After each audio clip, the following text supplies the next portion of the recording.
Dawn Lynn Gardner's here. Retina Wesley's here from Queen Sugar. Back for a 2-night mid-season premiere. It's going to happen on Tuesday, October 3rd at 10 p.m. Eastern, and on Wednesday, October 4th at 10 p.m. Eastern. Do not be confused. Which channel?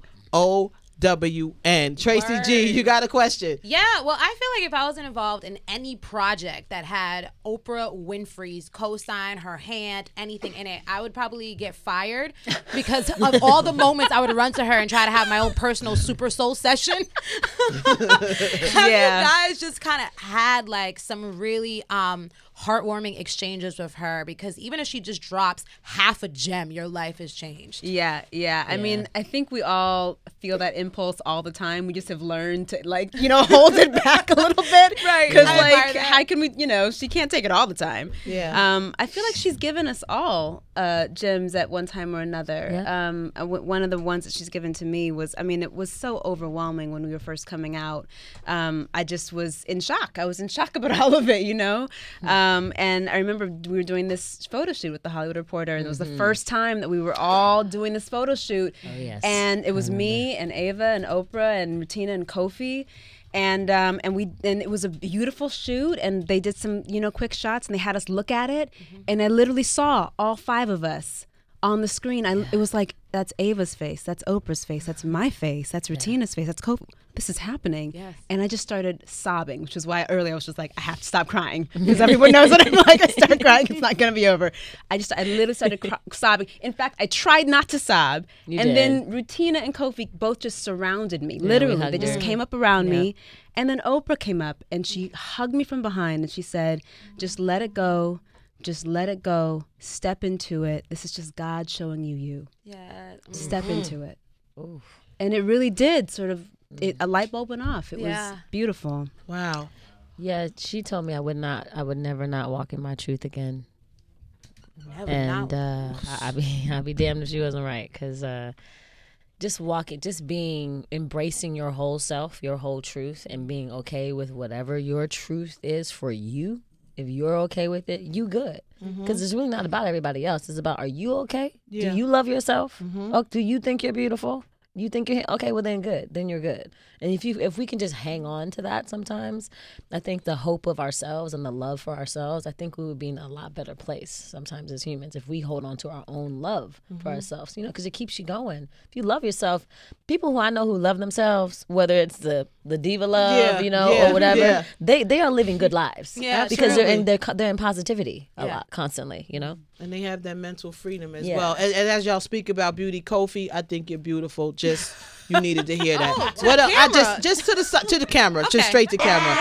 Just we don't want him to feel overlooked and all of this. Yeah, you're beautiful. And he's never hearing it. You're so gorgeous. I think he might need the confidence. Yeah, we appreciate all your gym time, every so stretch, much, everything, all of it. Okay, Mike Mills, sorry. Carmen gonna be pissed off. Ladies, I'm a huge fan of the show. Congratulations on everything. I personally think that if you're an actor and you're listening, they need to watch that episode with the will reading at the table. I think that was a master class on acting, and I think you guys handled that to perfection. And so cheers to you, from the way you looked off at the chair, from the way you looked off in the distance and stormed off. That was a master class in acting. But the question I have for you guys is, Black culture isn't this monolithic culture, right? We're very different, but there's something about this show that has this unifying effect to it for me, in the sense of the legacy of the farming, right? Farming and agriculture has been such an important part of our DNA. It's who we are as Black people, in terms of being robbed of that opportunity to actually have wealth and to participate in that middle class economics and cultural structure on that. So what is your thoughts in relation to your character's approach to that, in terms of how do you see the legacy being protected of Black culture for where it was past and then where we are current? Well, I think one of the biggest themes of the show, one of the biggest conversations of the show, is land ownership. And I mean, it's sort of revolutionary to see Black folks on like farmland. Like, when do we ever see just like wide expanse of land with Black folks on it, and just we're going to stay right there with them. So just having a conversation around ownership, business, legacy, all of that, I think is really what Charlie's character embodies. You know, so much of her journey is about fixing it. She says in the first episode, at the end of it, Daddy, I'll fix it. And I think that's what we're watching her do. We're watching her recognize that the issue isn't just about how do we keep the land and how do we keep the farm going, but it's about how do we literally shift and revolutionize the industry so that not just us but our community isn't exploited. That's fixing it. So for her, I just feel like really it's a conversation about economic justice. It's a conversation about legacy beyond just even your family, but legacy in community.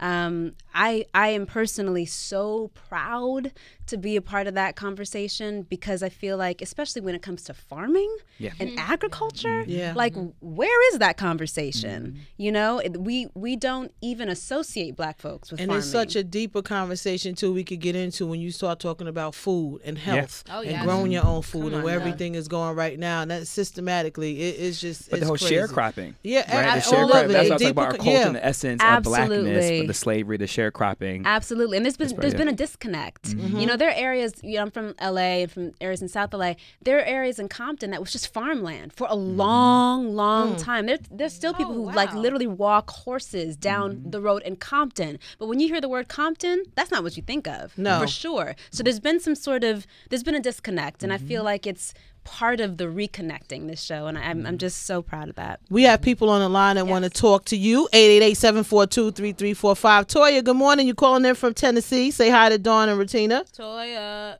Hi, good morning, Miss Dawn, Miss Regina, and good morning, Sway in the morning. Love you guys. Good morning. We love you too. What's your question?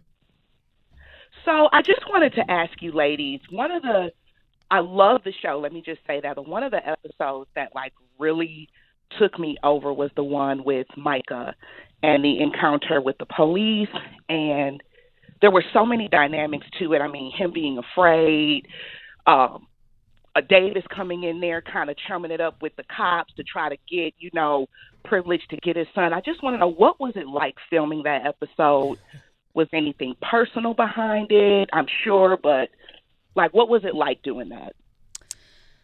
Well, it was hard. It was a very challenging episode. I was gonna say, Donna, I remember you getting ready for that day, and you were very focused and sort of.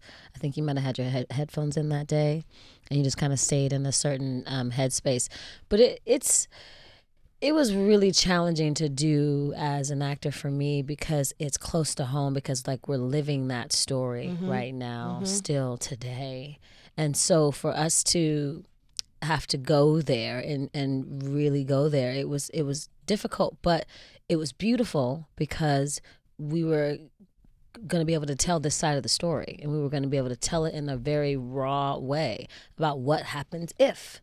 What could happen? What are the other possibilities? What are the other options that we could, play out here? But it was hard for me because all I could think about was my little brother, my nephew, my family. That was a hard part for me. But I was hoping that when people saw it, that maybe it could start to spark some kind of change and into a more hopeful situation as far as the future, instead of the chaos that we tend to live in. If that makes sense. But yeah, go ahead. I mean, for me, actually, the hardest part about that episode was watching it, because it was so soon after the Philando verdict. Wow. It was like, I remember watching it and being shocked that the next morning I remember waking up and just sobbing. And I kept thinking, I know the show. I knew it was going to happen. I know all of it. And I realized there are a few things that happened. One, I felt like maybe for the first time, or at least one of the first times, we were taken moment by moment, painstaking moment by moment through that encounter, specifically as a Black person, specifically from the perspective of terror, absolute terror. Yeah. And I felt other people who aren't Black, who maybe don't have those conversations, were also taken through that experience in that way.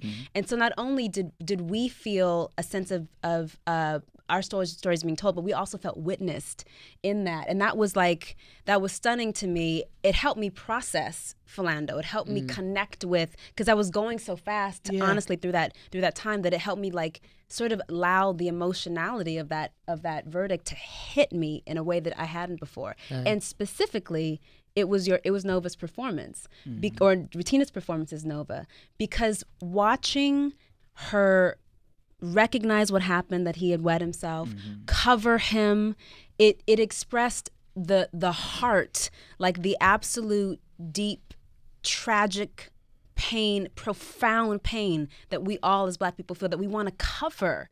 We would just want to cover these boys, hold them, because we know that they're just our boys, you know? So for me, it was actually watching it that was harder than the filming of it. Toya, thank you so much for your question. You're a citizen of Sway in the Morning. I got Grant on the line from California. Grant, thank you for waking up so early with us to Sway in the Morning. What's your question? Good morning. Good morning. On my way to work. Morning, ladies of Queen Sugar. Morning. So Morning. my question is this: what can we hope to expect in the next season of Queen Sugar? Because I never miss an episode. Ooh, a whole lot of, what do we say? Capital D, capital R, capital A, capital M, capital A, drama. And then clap, clap, clap. Clap, clap. You got that, Grant? I hear you. Clapping drama. Make sure you there for that. So don't forget, Tuesday, October 3rd at 10 p.m. and then Wednesday, October 4th at 10 p.m. Eastern, all on OWN. DB, really quickly before we let the ladies go, I know you had a question. Yeah, sorry. Retina, your character Nova is an activist and a journalist. So I'm just wondering, what do you think Nova's reaction or her thoughts would be with this past weekend's thing between Trump calling, players son of a bitch and everybody wanting to boycott the NFL? Bitches, ES. Sorry. Yeah. Nova is as a woman of the people. So I think she would be reacting how our people are reacting with just, I think she's definitely not a Trump supporter. Like Nova would probably, I wouldn't be surprised if she held a rally of some kind in front of the White House being like, she's about that life. But right now I think Nova is also trying to juggle family, herself, and being there for her family and being there for herself, as well as helping out the community. But if you don't take care of yourself, you can't take care of everybody else either. So I think Nova, we're going to see her have that duality of like, I got to take care of my people, but also got to take care of my people, like my family. So I've actually loved watching that this season. Aww. I have loved You're making me watching blush. you. No, I really have loved watching Thanks. you navigate, especially with Dubois. yeah, There's something about you doing for you. And watching, like, something healthy about watching a Black woman do for herself emotionally. That is really, it's like healing. It's beautiful. Thank you. I want people to keep talking to y'all. Where can they find you doing on social media? Oh, I'm at Dawn Lien on both Twitter and Instagram. It's spelled Lyen. It Okay. is. And Retina? Retina_Wesley on Instagram, and then I think it's Retina Official. I don't know what that Yeah, is. it's Retina We're gonna have Official. to fix that on Retina Twitter. Official on Twitter. Yeah. All right. Citizens, make sure you support them, follow them. We love you, ladies. Yes, Thank you thank so you. much for Thank coming you, guys. through and just Thank rocking you. with your words and your presence and your energy. God bless. Continued love and success. Really. We Thank appreciate y'all. All right, up next, we got the A&R Room, Sway in the Morning, Shade 45. It's Sway in the Morning, only on Shade 45.